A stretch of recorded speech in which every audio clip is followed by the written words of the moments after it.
Hello, English learners. Welcome back to another advanced lesson with us here at English Pod. My name is Marco. And my name's Erica. So today we're bringing you another advanced lesson, and this time it's kind of historical. Like the name suggests, we are listening in as a president says goodbye to the nation before he steps down from his role as president. Now, actually, this dialogue is very much based on President Eisenhower's farewell speech. Okay, so a pretty famous. Now, we have to tell you that we did change the speech a little bit, right? Yeah, just a little bit to make it a little bit more understandable, but it's basically what he said to the nation back in 1969. All right, now I will as well tell you that this is a pretty hard dialogue. It is very hard because the structures are a little bit complicated and even to a certain point, a little bit poetic, right? Mm-hmm. So why are we taking this speech as our dialogue? What are we going to learn from this? Well, we're going to learn some structures and some words that you can use maybe on a resignation letter or maybe in a celebration you want to thank Pete for coming. Okay, so we're going to learn some pretty difficult vocabulary, but also learn some really useful structures. Like you said, you could use in a resignation letter or even in a formal speech of your own. Exactly. Now, this presidential farewell speech is divided into two parts. So today we're going to do part one, and then next time we'll finish the speech with part two. So let's listen to President Eisenhower as he says goodbye to the nation, and we'll come back just in a little bit. Good evening, my fellow Americans. 3 days from now, after a century of service to our country, I shall lay down the responsibilities of office as, in a traditional and solemn ceremony, the authority of the presidency is vested in my successor. This evening I come to you with a message of leave-taking and farewell, and to share a few final thoughts with you, my countrymen. Like every other citizen, I wish the new president and all who will labor with him Godspeed. I pray that the coming years will be blessed with peace and prosperity for all. Our people expect their president and the Congress to find essential agreement on questions of great importance, the wise resolution of which will better shape the future of our great nation. My own relations with Congress began on a remote and tenuous basis when, long ago, a member of the Senate appointed me to West Point. I then had the pleasure of building more intimate relationships with Congress during the war and the immediate post-war period. Finally, we have progressed to the mutually interdependent relationship we've had during these past 8 years. Wow, so Eisenhower is a pretty good speaker, isn't he? A good speaker, and well, he said a lot of really nice things when he was saying goodbye. Yeah, pretty inspiring, I thought. Really inspiring. And as we said, there were a couple of different and difficult words and phrases. So why don't we start right now with language takeaway? Language takeaway. Well, Eisenhower said that in 3 days he shall lay down the responsibilities. To lay down the responsibilities. All right, lay down something. Basically, we understand the verb to lay down, right? Yeah, to put it down, to put it on the ground. Maybe. Right. Now, he's using it with responsibilities, which is a little bit strange, but it's kind of like a metaphor by saying lay down arms, to lay down your weapons. Right, and you know what? This is a really common phrase that we would hear, especially when we're talking about, the end of a war or something like that. Mm-hmm. To lay down your arms, lay down your weapons. Yeah, so here I think Eisenhower is kind of referencing this and giving us a little bit of poetry in his speech. Right. So it's not that he's quitting. It's not that he's being fired. Yeah. He's just like finishing what he started. Yes, so he's laying down his responsibilities. Now, I think this would be quite an interesting phrase to use, for example, in a resignation letter. Right, so I would say a month from now, I will lay down my responsibilities as manager. Yep. All right, so that sounds pretty good. Now, he said he's going to be laying down the responsibilities in a traditional and solemn ceremony. All right, solemn. Solemn. Now, solemn, what does that mean? What is a solemn ceremony?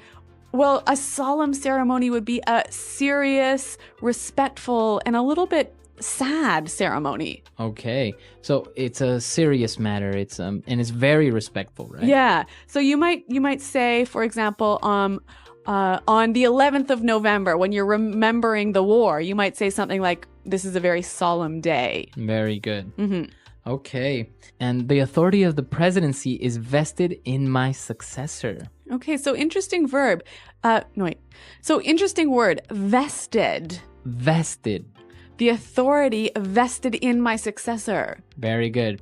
So this word basically means power that I have by law. Right. So this power, this important power you have is given to you by the law, by the president, by the country. This is a very common word you will hear in a wedding when the priest or the person that's leading the wedding will say, by the power vested in me by the state of California. Yep. I now pronounce you husband and wife. I now pronounce you Yeah. husband and wife. So he's saying the power that I have given to me by the state of California, I can now make you be married. So here Eisenhower is saying the authority of the presidency is vested in my successor. So the power of the presidency will be given to the next president by law. Exactly. And he also wished the new president and everyone with him, he said, Godspeed. All right, Godspeed. Godspeed. I wish you Godspeed. Now, Godspeed, what does that mean? Well, it's kind of a blessing, you know. It basically means good luck and good fortune. All right. And especially in a journey, right? Yeah, I think you'd almost only use this when someone's going off on a big trip or a journey. So here they're going on the journey of the presidency. Right. So I Very wish good. you Godspeed. Godspeed. Very good. And now let's take a look at our last set of words.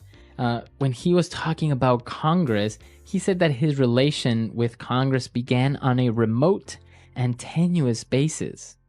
All right, so two interesting words here, remote and tenuous. Now, remote we understand as being far away or distant. Yeah. What about tenuous, though?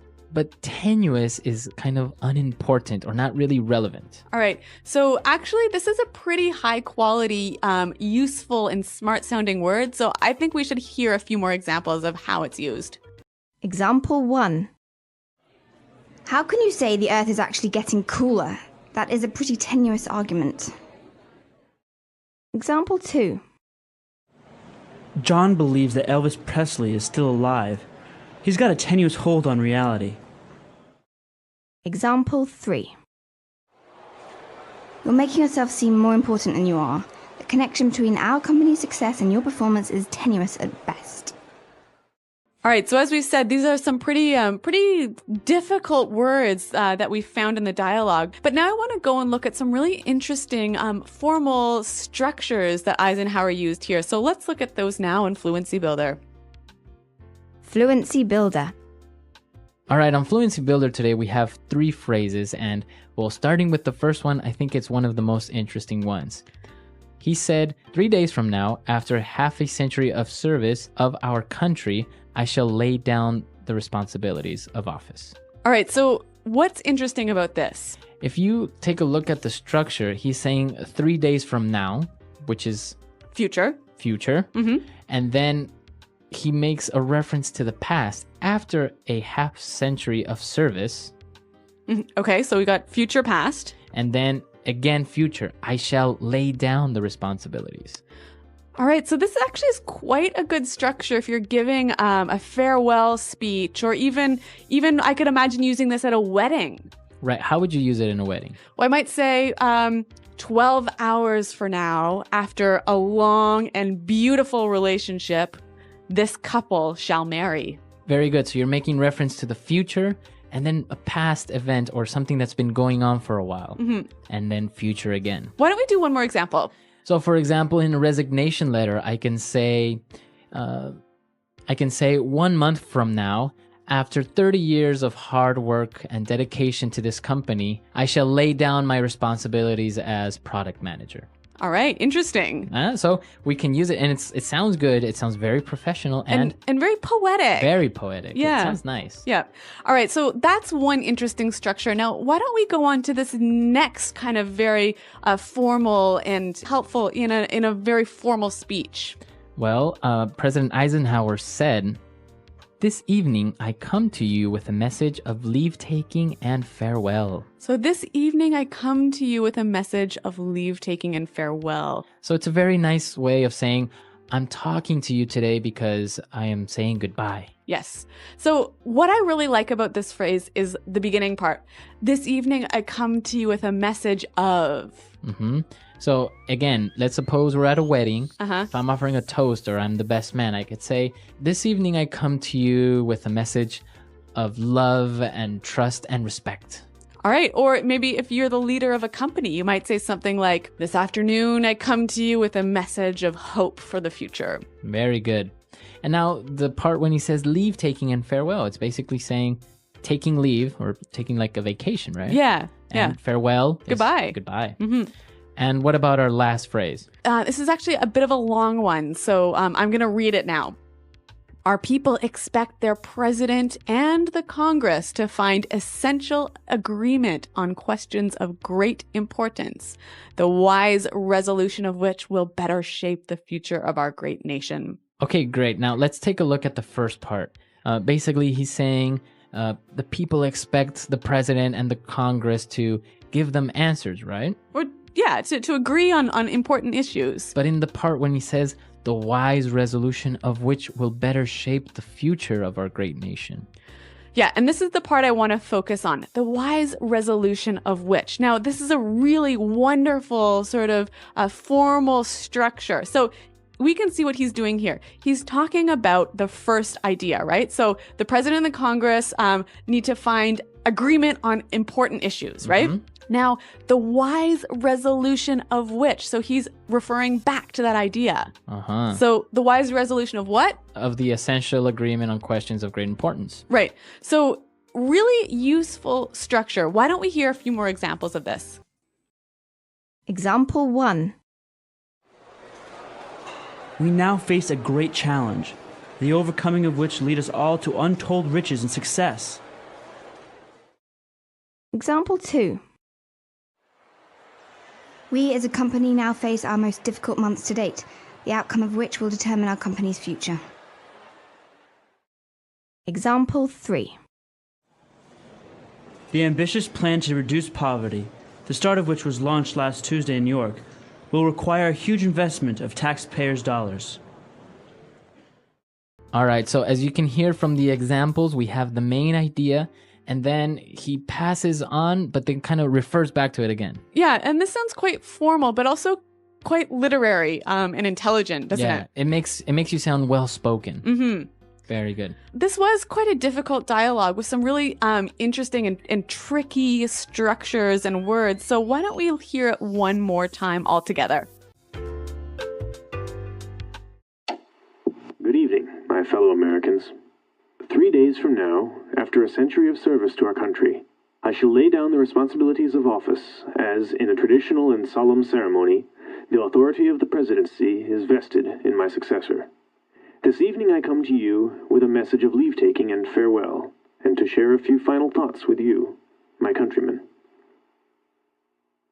Like every other citizen, I wish the new president and all who will labor with him Godspeed.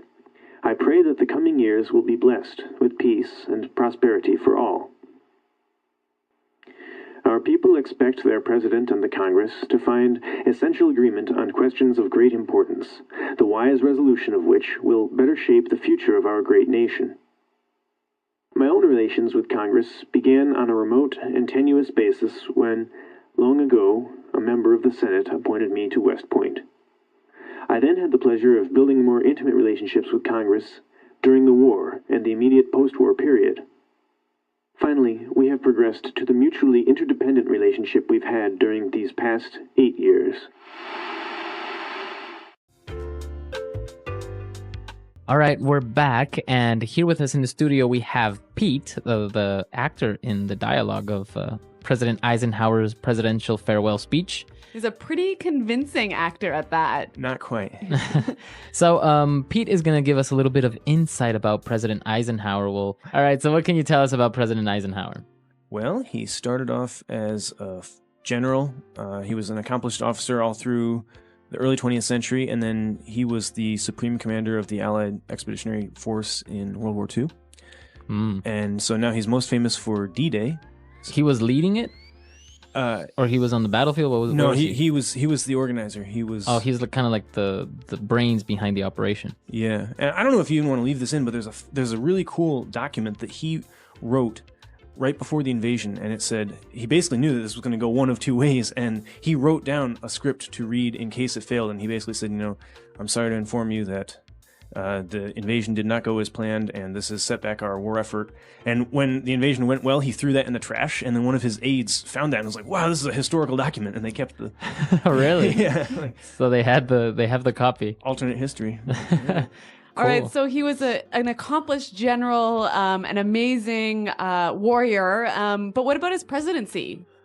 Well, at the beginning, probably the biggest thing he did was to wrap up the Korean War, which was a vow he made during his campaign, and then he visited Korea.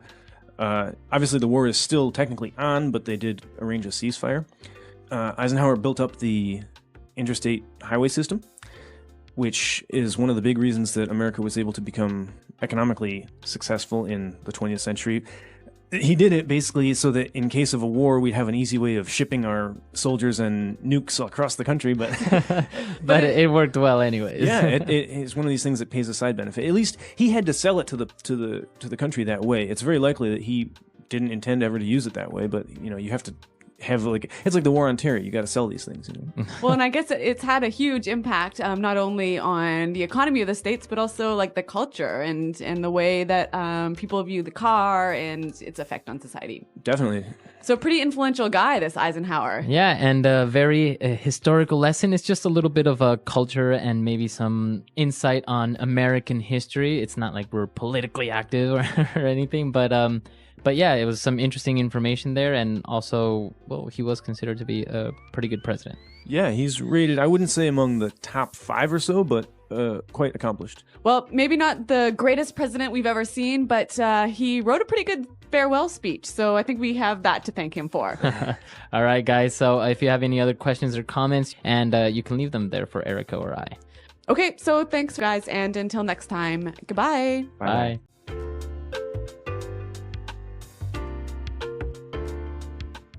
The English Pod Audio Review. Listen to the meaning, then say the vocabulary word. The national legislative body of the United States, consisting of the Senate and the House of Representatives. Congress. Flimsy, weak or uncertain.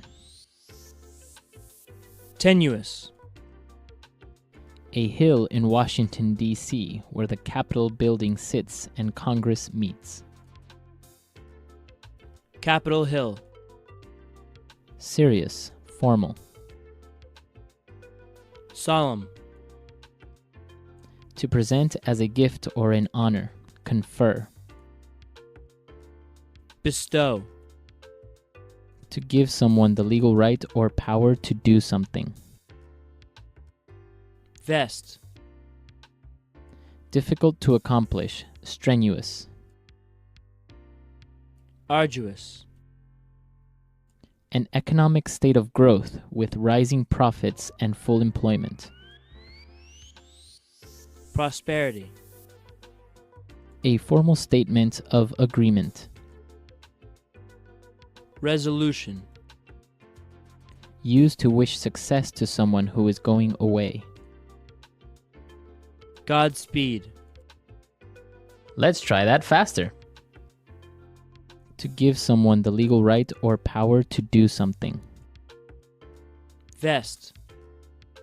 Difficult to accomplish, strenuous. Arduous. Used to wish success to someone who is going away. Godspeed. To present as a gift or an honor, confer. Bestow. A hill in Washington, D.C., where the Capitol building sits and Congress meets. Capitol Hill. The national legislative body of the United States, consisting of the Senate and the House of Representatives. Congress. Serious, formal.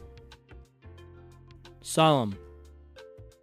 An economic state of growth with rising profits and full employment. prosperity. A formal statement of agreement. Resolution. Flimsy, weak, or uncertain. Tenuous. Now say the word and hear it in a sentence. Tenuous.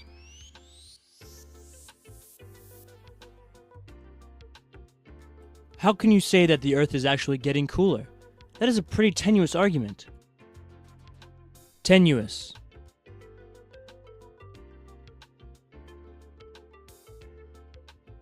John believes that Elvis Presley is still alive. He's got a tenuous hold on reality. Tenuous.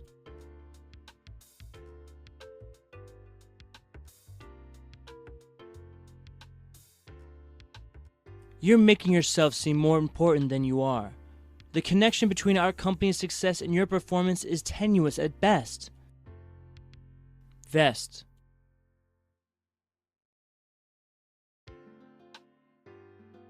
With the powers vested in me, I now pronounce you husband and wife. Vest.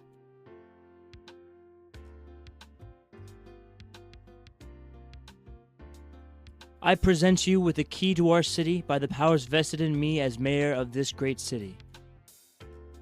Vest.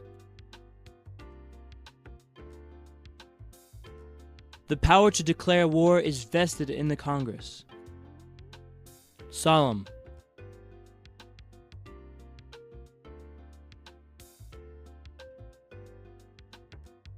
We are here today on this solemn and tragic day to say goodbye to an inspiration and a friend, Michael Jackson. Solemn.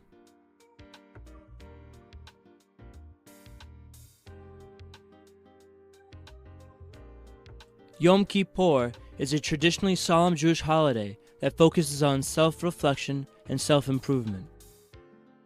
Solemn.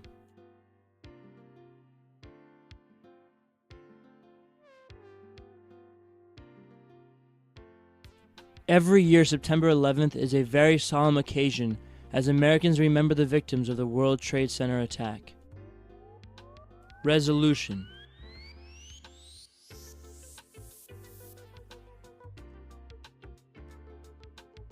It is paramount that Democrats and Republicans come to a resolution for the economic stimulus plan.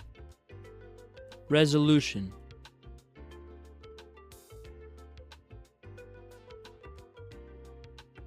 How will President Obama find a resolution for health care reform that will benefit everyone? Resolution.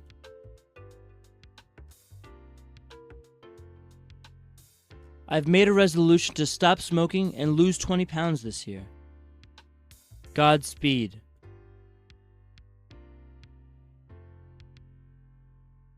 We wish you Godspeed. May you return from your journey safely. Godspeed.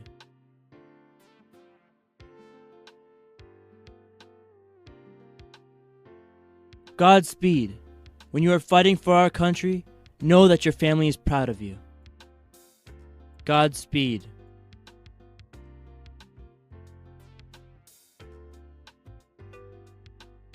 It's time for me to go out and experience life for myself. Goodbye and Godspeed.